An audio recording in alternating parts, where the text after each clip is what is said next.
Berada studio Timoho Blog Channel malam ini kedatangan seorang, saya bilang ya perempuan, ya mak-mak, ya opo ini ya namanya Mbak. Saya sih panggilannya Mbak Pita, tapi nama lengkapnya siapa, Mbak? Diah Puspitasari. Oh, Diah Puspitasari. Diah Puspitasari. Nah, dari data yang kami peroleh bahwa Mbak Diah ini merupakan salah seorang pegiat kegiatan masyarakat dan sosial kemasyarakatan, terutama di kalangan generasi muda. Ada berapa kelompok masyarakat yang sudah dibina, Mbak? Dibina itu artinya dipesui, Oh banyak Mas. Apa aja? Kelompok masyarakat dari mana dulu? Ya, misalnya Mbak Diah kan masuk berbagai organisasi kemasyarakatan dan opo. Macam-macam sih, dari yang tua sampai yang muda. Ada semuanya. Contoh yang paling gampang apa? Yang paling sekarang dibina lah gitu. Kalau sekarang untuk saat ini saya membina teman-teman anak-anak klite yang mana yang tidak pernah di karaoke sama sekali, yang tidak pernah di yang tidak pernah dirangkul. Itu saya rangkul untuk saat ini ada sekitar 500 orang. 500 sama sekalian, ini kuncinya ya. Jadi ternyata ada 500 lebih kurang 500 anak-anak yang kalau Jogja kan waktu terkenal dengan klite. Nah ini sekarang Mbak Pita ini atau Mbak Diah mencoba untuk merangkul mereka dalam satu wadah yang positif. Dibikinin apa? Kegiatan macam-macam. Macam-macam.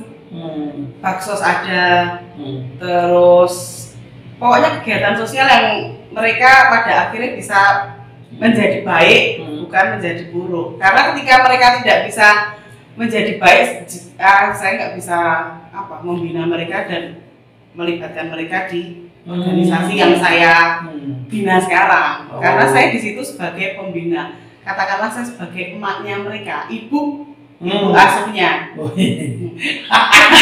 Karena kan mereka gini Mas, mereka kan di mata masyarakat, kita itu kan orang yang memang jelek sekali. Tetapi di mata saya, mereka anak-anaknya itu jelek, anak-anaknya itu ya, itu tidak jelek, itu anak-anak yang harus dibina, dirangkul, diberikan kegiatan. Betul, kegiatan yang positif.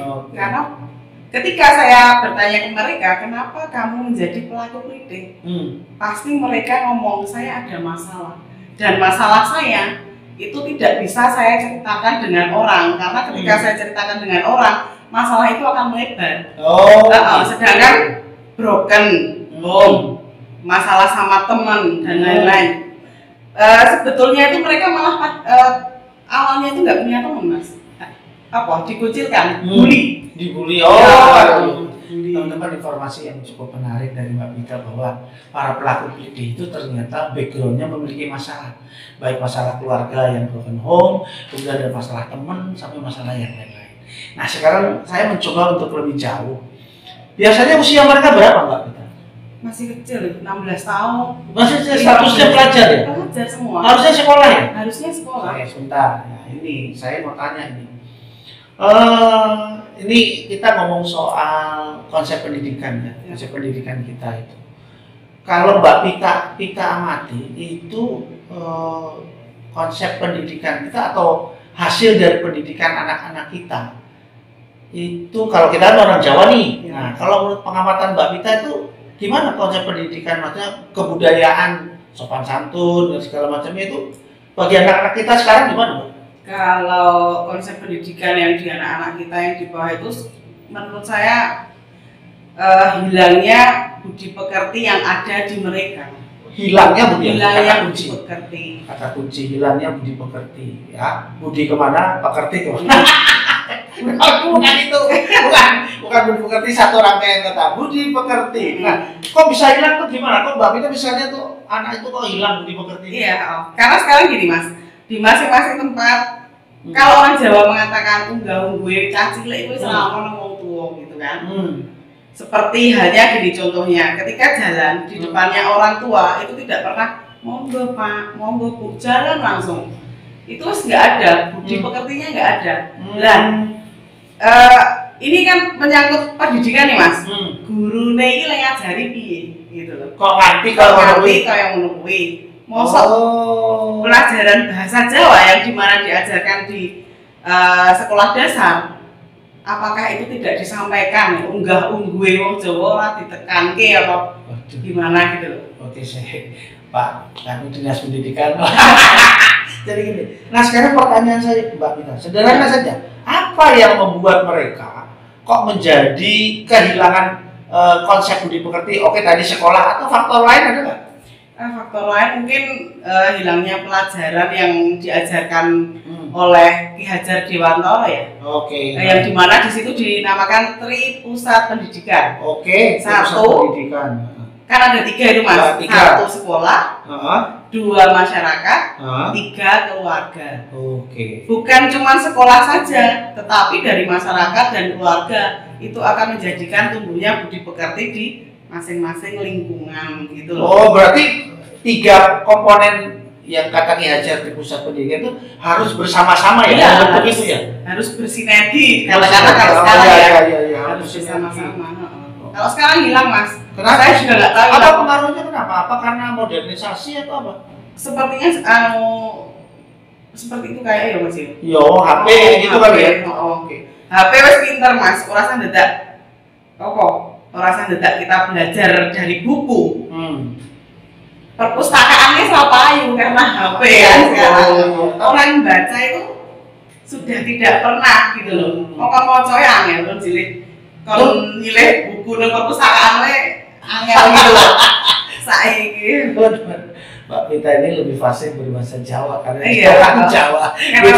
Orang Jawa. Baik. Sekarang untuk Jogja nih, Mbak. Aku tanya nih soal Jogja nih. Jogja itu kan ini. Jogja itu kan kota budaya, gitu? Kota budaya, kemudian ada tempat pendidikan gitu loh. Mbak, saya mau tanya ini.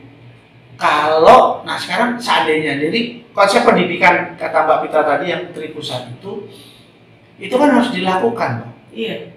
Nah, itu harus siapa yang mempunyai wewenang untuk ayo lakukan ini lagi kalau harusnya apa dinas pendidikan? Dinas pendidikan ke dulu ya mas. Ke sekolah ya. Ke sekolah masing-masing ya. Nah, itu harus itu ya. Harus. Jadi ada konsep pendidikan ya. Rugi dong, buku sekarang banyak, tetapi ketika 3 itu tidak ada sama sekali yang diterapkan ke anak-anak ya sama saja. Oke. Ya kan? Ini memang zaman modern, ya. Tapi jangan menghilangkan ketiga itu tadi.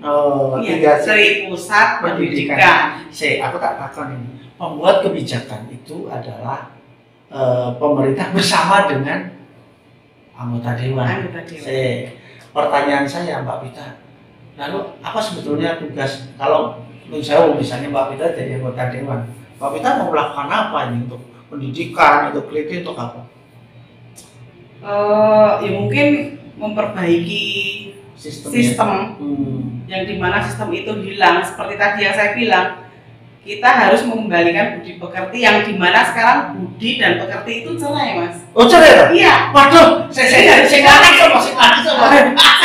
budi. Artinya itu cerai ya.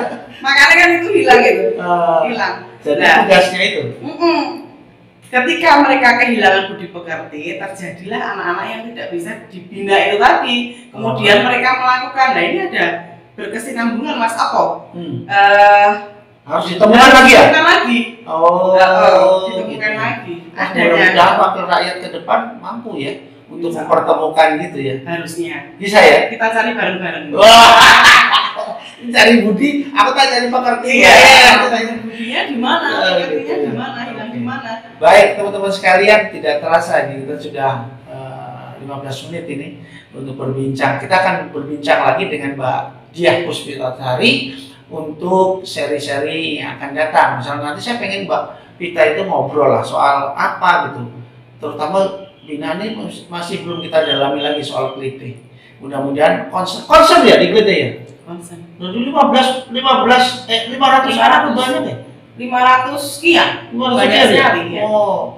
Nah, ini yang harus jadi perhatian. Itu di Sleman aja, Mas. Itu di Sleman. Lingkupnya di Sleman. Belum yang di lain yang di kota. Karena saya baru mendalami Sleman, pelaku jalanan Klitih itu banyak sekali, bukan cuma di kota. Karena bukan cuma kota yang darurat Klitih, tapi Sleman pun darurat Klitih gitu. Kalau mereka dikasih keterampilan sendiri mungkin nggak akan seperti jadi ini. Kasih ruang kreatif ya. Kasih ruang kreatif. Wah, luar biasa teman-teman. Itu ya. Kita nggak usah panjang-panjang lah. Nanti bajunya luntur jadi. Terima kasih, sampai ketemu lagi, salam Ibu Lovers.